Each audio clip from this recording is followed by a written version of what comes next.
Hey, welcome back. I'm George with the Petaluma Church of Christ, and here's for our midweek lesson. We're going to look at 1 Samuel chapter 26, verse 21.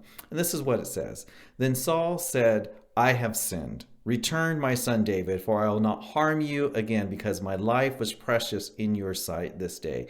Behold, I played the fool, and I committed a serious error. Here we have Saul basically talking about his folly or apologizing for his failure really to David. And speaking of failure, of looking back and seeing where we're sorry, reminded me of a cartoon character that's kind of popular in our area in Petaluma, which is in Sonoma County. And Sonoma County was home to Charles Schultz. And a few Valentine days ago, my wife gave this little Charlie Brown to me, and the whole Peanuts comic strip characters really show a grasp on human nature, and Charles Schultz really showed that within his comic strip. Um, and in the comic strip, you have Charlie Brown, you have Lucy, and there's this one where Lucy's trying to console Charlie Brown, and she says to Charlie Brown, she says, "Remember, Charlie Brown, you learn more from your defeats than from your victories." And Charlie Brown says to Lucy, he says, "That makes me the smartest man in the world." It's really strange how we might react, what we do when it comes to our failures. Some of us maybe learn from our mistakes, and others don't ever seem to grasp the lessons from their failures. There are those who fail, they hit rock bottom, and they're able to overcome. They're able to analyze and think through and see how they got there and how to pick themselves up or do the things that they need to do to get back and going. And others don't. Others create excuses for their failures. They might blame or reflect on others. And there's just different ways we respond to when we fail. But the question I want to pose to all of us is, how do we bring order out of the chaos? How do we bring meaning out of the confusion of when we fail? Or how do we get spiritual gain when we've maybe had a spiritual defeat?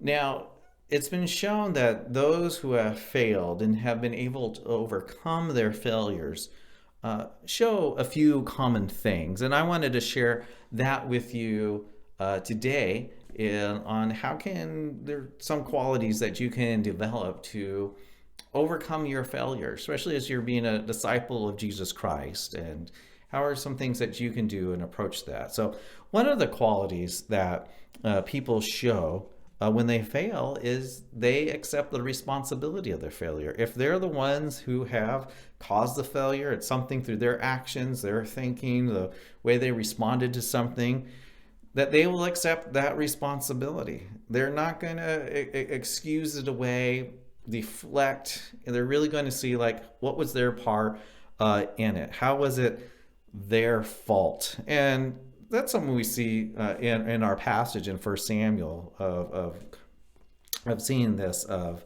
accepting responsibility. Another quality is that they'll analyze the causes of their failure, and they're going to strive to correct their flaws. It's been said that Henry Ford, when he built the Ford car, didn't put the reverse gear in the first automobile. But as others began to make better cars and put that in the engineering, he changed that quickly and put reverse in that. And so again, analyze, where am I failing and how can I fix that? A third quality is that they have an unflagging spirit of determination to succeed. A good example of that would be Thomas Edison, who is said to have failed 10,000 times as he tried to make the light bulb before he finally got the right way to make that filament to take that electricity and illuminate the light bulb 10,000 times. I think one of his friends even said, like, "Hey, why don't you quit?" But he didn't. And the fourth quality is they learn dependence upon God, for which they lack. And I think that's really key. A lot of these other ones is like, what can I do? What can I do?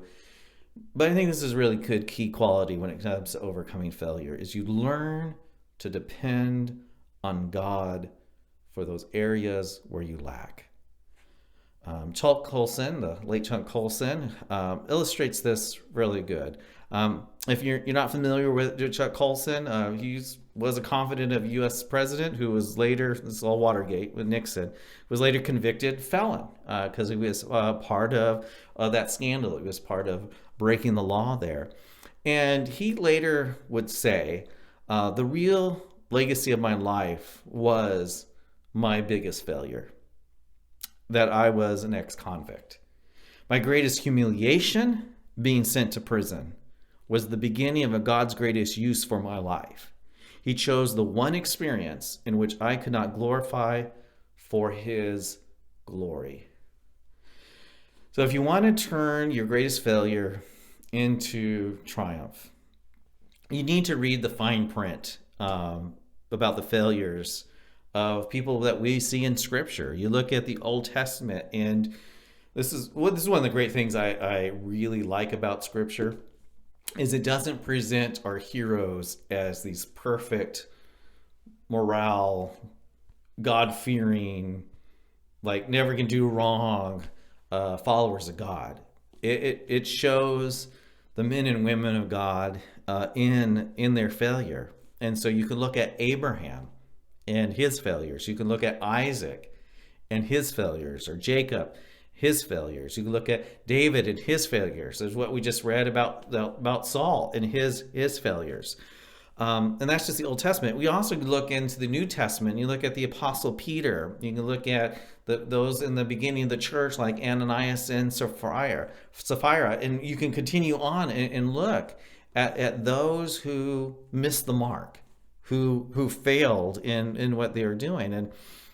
And we can learn from the failures of others so that we don't repeat them, so we can look at our own selves, just as we can learn from our own failures. We can learn from our mistakes. We can learn from their mistakes.